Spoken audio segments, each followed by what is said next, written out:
السلام علیکم داملای شیرین سخن. از شما یک خواهش دارم که هر جا نکاحی که میکنید یا معرکه هایی که میروید درباره کیبانوگی زنها سخن گویید که امروز کلین داریم، آش را پخته نمیتواند، نان پخته نمیتواند. آیا سبب ویران شدن زندگی نمیشود؟ پیش از جواب این نزدیکی ما 4 روز در دوشنبه بدیم. 4 روز، همین 4 روز در یک روز تا 4 معرکه را ما را می بردن. 4 معرکه. تمام جوانهای دوشنبه، تمام جوانهای دنغره، تمام جوانهای غرم. داملا شما صحبت کنید، ما گوش کنید. تمام آنها وقتی یکی به یکی میگه که همین بچه از کلاب است، باور کن من با افتخاری کلابی بسیار ترچید میکنم.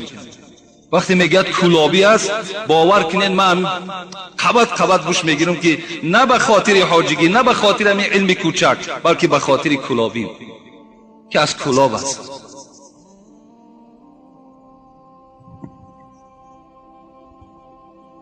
این برادرم خیلی سوالی لازمی دادن و گفتن که درباره همین زنها، کیبانوگی زنها در نکاح و در معرکه ها صحبت کنیم که کلین آوردیم که آش و نان را پخته نمیتواند. در اصل سبب این موجود است، سرچشمش معلوم است. سرچشمه این درد از قرآن و از اسلام دور بودن پدر و مادر و فرزند هاست.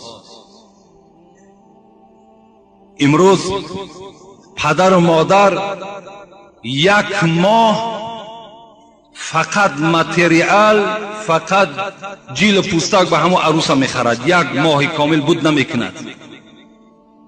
1 ماه کامل. حاضر باز حساب بگیم ما داده شده است که ماشین های میدانی بلکه همون کانتینر های دراز پر میکنند و به خانه شهر روان میکنند. دختر مجبور میکند برای من یک تلویزور، یک ویدیو دوایکا، خب تمام مثال چیزهای طلایی، کرسلا با تمام قاعده هاش، همه اینا تامین کن. پدر و مادر مجبور هستند تامین میکنند. لیکن تا امروز نشنیدیم که یگان عروس ما و شما در زیر کش یک قرآن گرفته خانه شوهرش رفته باشد. نشنیدیم، ندیدیم. در یگان قلین تا حال یگان عروس فرمایش یک قرآن نداده است.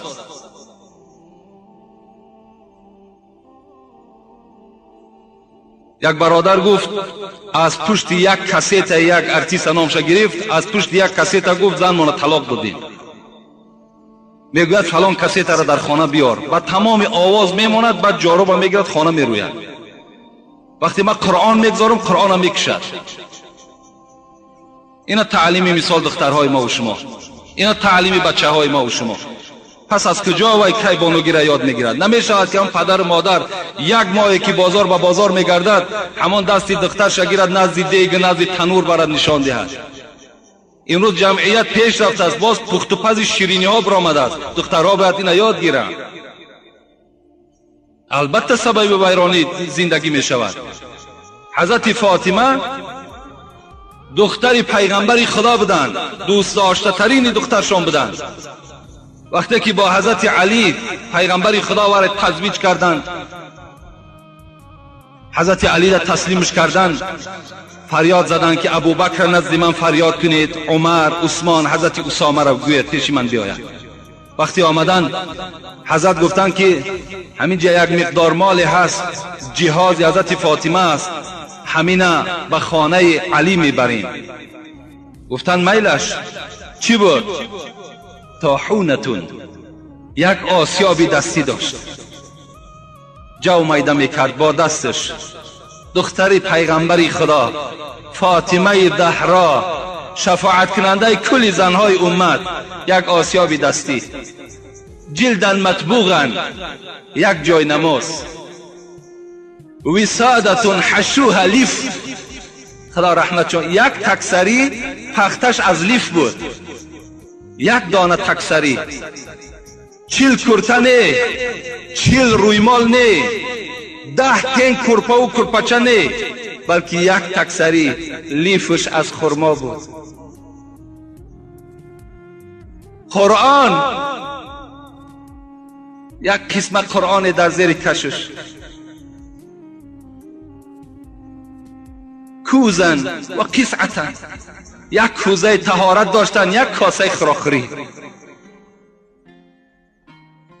وقتی میگه حضرت فاطمه را برآوردن که چهرهش تشبش میگه مثل پیغمبر بود، وقتی از خانه برآوردن عروسه، یک رویمال پشمی میگه در بالای سر حضرت پرتافته بودند. صاحب درة الناصحین میگوید به خدا قسم میگوید در تاریخ خواندم که 12 پارگی داشتند. یک رویمالی که بالای فاطمه زهرا پرتافته شد.